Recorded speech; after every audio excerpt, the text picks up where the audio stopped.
रामकृष्ण हरी. मी तनिष्का शिंदे तुम्हा सर्वांचं आपल्या आपुलकी विचारांची आपल्या युट्यूब चॅनलमध्ये स्वागत करते. तर बघा मित्रांनो, आजच्या व्हिडिओमध्ये आपण गरिबी या विषयावरती चर्चा करणार आहोत. गरिबी म्हणजे काय, यातून बाहेर कसं पडायचं यावरती बोलणार आहोत. सगळ्यात आधी गरिबी म्हणजे काय? गरिबी म्हणजे माणसाच्या नकारात्मक भूमिकेचं फळ. आज जगात कोणतेही असे प्रश्न नाहीत, बऱ्यापैकी असे कोणतेही आजार नाहीत की ज्यावरती उपाय नाही. तसंच आपण गरिबीच्या बाबतीत विचार केला आणि गरिबी हा एक आजार आहे असं समजलं तर हा आजार बरा करता येण्यासारखा आहे. फक्त या गरिबी नावाच्या आजारातून बाहेर निघण्याची इच्छा आणि जाणीव आपल्या मनाला तीव्रतेने व्हायला हवी, बरोबर ना? आज जगातील अनेक लोक, आपल्या आजूबाजूला असणारे लोक, त्यांनी त्यांची गरिबी मुळापासून नष्ट केलेली आहे. कशी बरं? त्यांनी याला सकारात्मक विचाराची जोड दिली आहे आणि मग या गरिबीला मुळासकट नष्ट केलेले.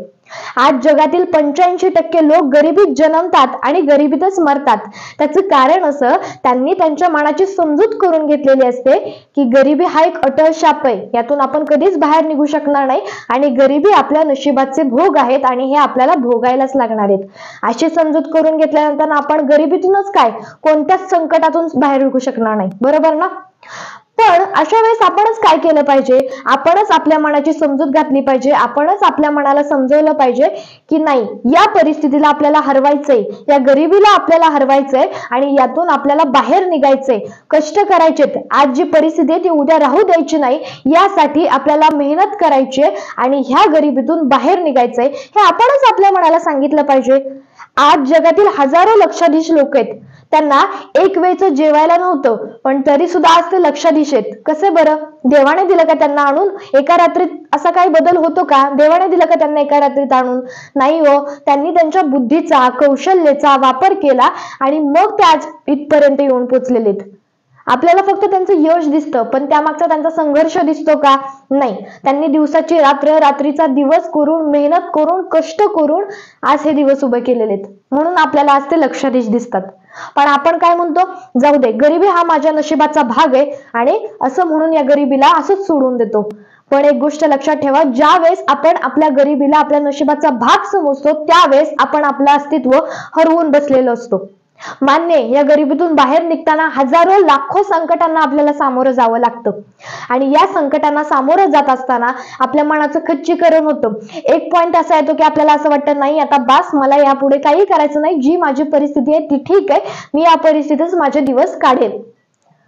पण असं करून कुठं होतं का? नाही हो. अशाच वेळेस आपल्याला आपल्या मनोबलाचा वापर केला पाहिजे. देवाने आपल्याला गरीब बनवलंय ना, ठीक आहे, देवाने तुम्हाला तुमचं अस्तित्व सिद्ध करण्याची एक संधी दिलेली आहे आणि ही संधी आपल्याला अशीच घालून द्यायची का? नाही. पण आपण काय म्हणतो? असेल माझा हरी तर देईन खाटल्यावरी.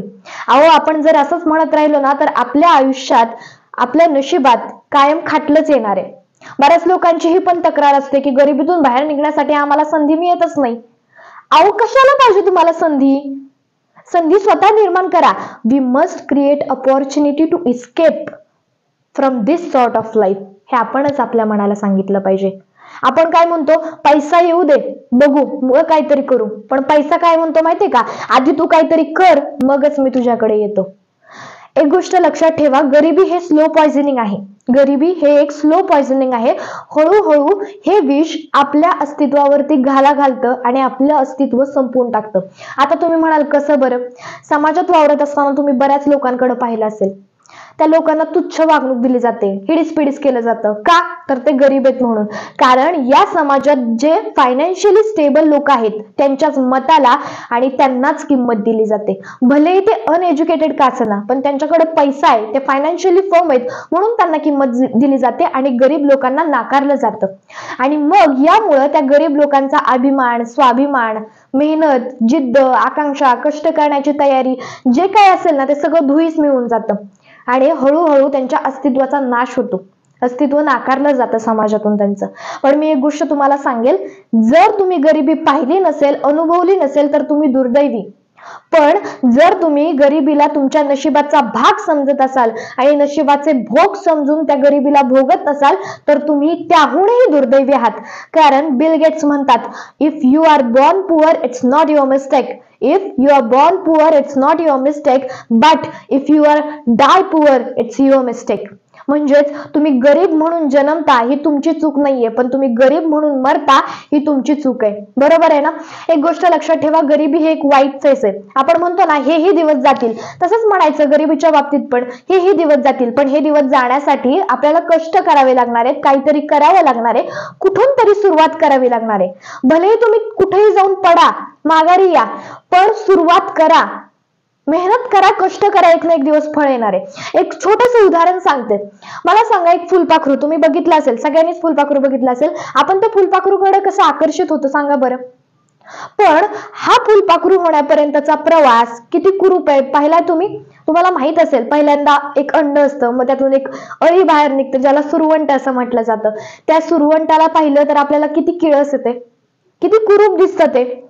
पण ते ज्यावेळेस 14 दिवस कोशावस्थेत राहून स्वतःच्या शरीरामध्ये बदल करून घेतं, त्यावेळेस ते फुलपाखरू बनून सगळ्यांना आकर्षित करत असतं. तसंच गरिबी हा एक वाईट फेज आहे, हे सुरवंट आहे, आणि आपल्याला कोशावस्थेत राहायचंय, आपल्याला स्वतः मेहनत करायची, कष्ट करायचे आणि फुलपाखरू बनून लोकांना आपल्याकडे आकर्षित करून घ्यायचंय आणि या गरिबीतून बाहेर निघायचंय आणि या गरिबीला हरवायचंय. त्याच्यामुळे आजपासूनच प्रयत्न चालू करा. गरिबीला नशिबाचा भाग समजू नका आणि प्रयत्न सुरू ठेवा. तर मित्रांनो, हा होता आपला आजचा व्हिडिओ. आवडल्यास लाईक करा, चॅनलला सबस्क्राईब करायला विसरू नका. त्याचबरोबर व्हिडिओ कसा वाटला हे कमेंट करून सांगायला विसरू नका. Thank you for watching my video. Stay tune for the next video. Ramkrishna Hari.